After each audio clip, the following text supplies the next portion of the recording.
In this quick tutorial, we are going to look at exporting our banner ready to import onto our website.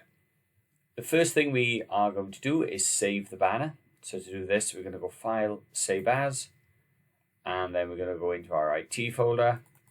We're then going to go into our year 11, and we're going to go into Logos and Banner, and we're going to call this Banner.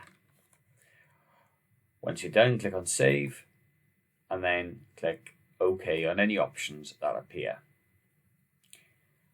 You'll know if you've saved it correctly, as the name at the top will now change and it'll basically say banner.pst.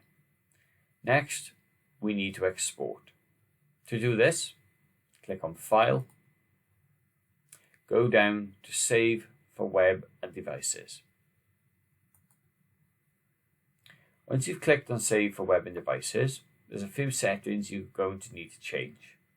The first is to change the file type from GIF to JPEG. You can then change the quality of the image.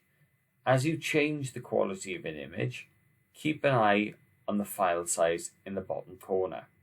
Currently, this is 50K.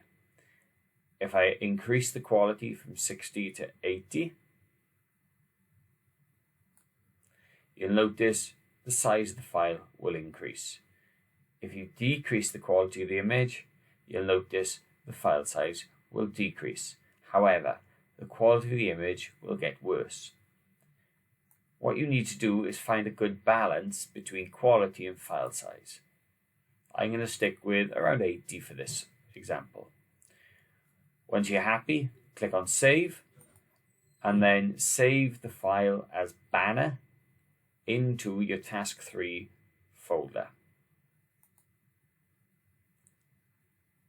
Once done, you can then close Photoshop.